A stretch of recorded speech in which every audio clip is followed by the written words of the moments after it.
Hello everyone, how's it going? So we've reached the end of Highguard. As of March 12, 2026, the game will be delisted from all platforms. It will be taken offline, and that's it. Unless someone finds a way to preserve this game, it's going to be lost to time, and that's unfortunate. I do believe in game preservation. I wish there was a way to keep this game alive, even in an offline state.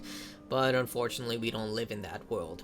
But Highguard has had an uphill battle since its launch. I played it from day one until now to get a full idea, and they released a brand new finale patch in order to give people all the content that they've been working on. So let's talk about that first before we get into everything else. So they released first off a progression system, which has become the standard ever since Call of Duty 4 launched decades ago. Like, I don't know how you launched this game without it, but then we did get a comment from a former developer stating that they ran out of money and they had to release the game in the state that it was, which is basically the minimum viable product, which has become the standard for a lot of games nowadays. And for those who don't know, this is not an indie game. I don't care what anyone says. They were funded by Tencent. They were given an entire QA session to test this game. Not to mention, they literally had AAA marketing behind this game. The Game Awards final announcement on top of flying influencers out to test the game. Like, people, this is not an indie game. I don't care what anyone says. They had more money than some of these indie games have budgets. But yeah, in terms of the game, the skill tree is just like your bare minimum skill tree. You earn points by playing the game, completing challenges. You get skill points that you put into one of 4 trees, which give you various improvements such as better prices at the store, increased health, regeneration, and stuff like that. You know, the standard whatever. There's really nothing to write home about it. It's the most baseline system you can think of. The cosmetics have also been improved, but I'm almost certain they would have sold these for like $10-$20 if the store wasn't shut down. They look good. Like, they actually have some variety when it comes to making the character models look distinct, but again, they just feel so out of place, and it's clear that they lifted patterns and color patterns from other more popular games. Like the character that looks like Moira, they literally lifted patterns from Sombra's Diablo costume, and literally one of them just literally looks like Moira. Like, if you put them together, you would say these two are the same character, just like sisters or something. That's how it's just like crazy it is. And now the two new wardens that they launched with is basically Blade from Marvel, but this time he's a werewolf. And I will say that he's pretty cool in the sense that he was the most fun that I had with this game, because his werewolf form is him transforming, and he has an attack that allows him to launch towards an enemy. He can't shoot, so he has this plunging attack, which immediately takes him out of werewolf form and allows you to shoot right after. I had a lot of fun using that attack. And the next one is basically Bastion, if he was a human. That's literally what he is. He looks like Bastion if he was human with a steampunk costume. That's what he looks like. He's more of a defensive character, like Castle from Apex Legends. He can generate a shield and stuff like that. He carries a banner that makes people more... it carries like a barrier banner, like the bubble shield from Halo 3. But yeah, those are the 2 new wardens. And then they added a new map, which has the same issues that this game has been... rife with. Like, it's so big. It's bigger than a Battlefield 6 map, and it takes you like 45 seconds to find anyone on this map. Like, it literally took me 30 seconds just to get the shield breaker.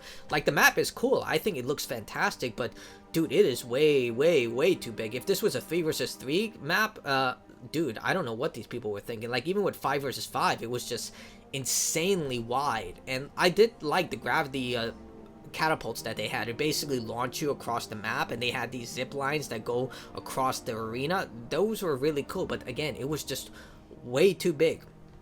But yeah, even if the game launched with all this content, which I would think that it's still better than the 1.0 launch, which just felt like an early access game, it still wouldn't have survived. If it wasn't for Jeff Keighley, this game would have been dead on arrival like within a week.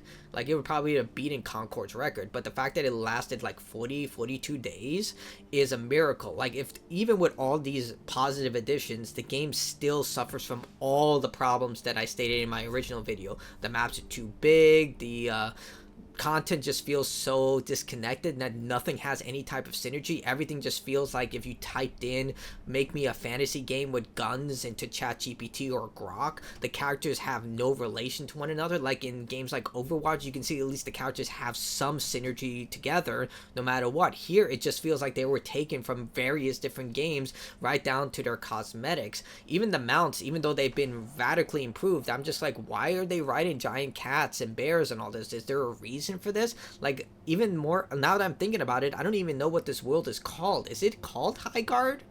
Like, someone answer me that. Either way, as someone who's played a lot of this game, like 30-40 hours of this game, and I have a kind of good idea what this title is, even I'm deeply confused. Now, I haven't 100%ed it because the last 3 achievements I need are just so obtusely hard. I have to disable 30 generators, I have to kill 77 enemies with exotic weapons, which means I have to somehow get to the end of a match and hope that I can kill enough enemies in order to get that, and even then it's just like, oh my god, because the only people who are playing right now are the top of the top players, and if you're playing on crossplay, good luck to you. I played 1 ranked match and 2 people were cheating. Literally, they were doing the whole glitching like a necromorph scene. I was like, what the hell's going on? And he instantly headshotted me. I was just like, oh, we're dealing with this. I mean, it's at the end of the game cycle. They're not going to give a damn. So people are just cheating like crazy nowadays. And yeah, when it comes to this game, it just really highlights that investors like Tencent will literally burn through millions of dollars. We don't have the exact number of how much this game cost, but millions of dollars is a conservative statement. Like, I wouldn't be surprised if it was like 100 million or tens of millions. But yeah, they will spend oodles of money, and for Tencent it's like a drop in the barrel. They don't really care, but they will spend that much money on a game hoping that it will become the next Fortnite or the next Apex Legends and make them $1 billion rather than surefire projects. That's how we get Concord instead of like Killzone remastered, Resistance remastered, Jak and Daxter remastered, all those games. Like, God, I know I'm old, but I remember when those games, when they launched, were $40 on the PlayStation 2, and seeing how games are launched nowadays, it just makes me so sad. Those games were complete packages, fantastically developed, put heart and passion into them, and they were only $40. So that's, maybe with inflation, there will be like $55, but Devil May Cry 3, Jak and Daxter, Sly Cooper, all these amazing games, and now we get stuff like this, and I'm just like wondering, are we just going to get slop like this all the time? If that's the case, I have a giant backlog that I still have to play. Heck, I'm going back to older games and enjoying them, but with Highguard's case, it's a cautionary tale that I don't think is ever going to go away. It's just going to repeat itself over and over again. Instead of a game made from passion, from people who actually know what they're doing, from people who take feedback and don't go off the deep end when people, like, look, there are always going to be extremes from both sides. I remember when No Man's Sky was delayed, everyone sent death threats to Sean Murray. When The Last of Us Part 2 came out, people were threatening Laura Bailey. So there are always going to be assholes like that in the internet, no matter what. It's on the unfortunate reality of life.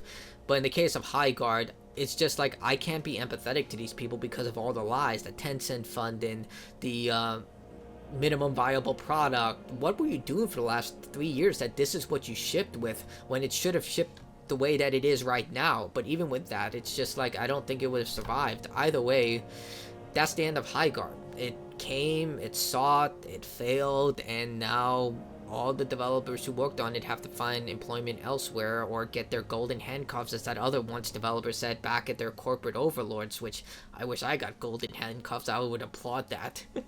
But in the case of Highguard, I just don't think that this game was ever going to survive. I think even if they had every advantage and they still failed, and at the end of the day, it's not going to change anything. We're still going to get another Highguard in the future. I think that the next Concord people are talking about is Horizon Hunting Grounds, which is incredibly depressing considering that I am a huge Horizon fan. I've platinumed every version of Horizon, even the remaster of Zero Dawn, which I still feel dirty for, but I did it anyway. But yeah, that's probably going to be the next game. Hopefully it's not, but given that we had Concord, now Highguard, and now it just feels like no one's learning their lesson. They'll invest $100 million into something that hoping it will make $1 billion, but they won't give us Resistance remastered, or they won't give us anything that we actually want. But tell me what you think in the comments below. Did you play Highguard at the end of its cycle? Did you enjoy the game? Did you hate it? Love to hear other people's perspective on it. It gives me a better understanding of how people are enjoying it or not enjoying it. But this is the end of the era.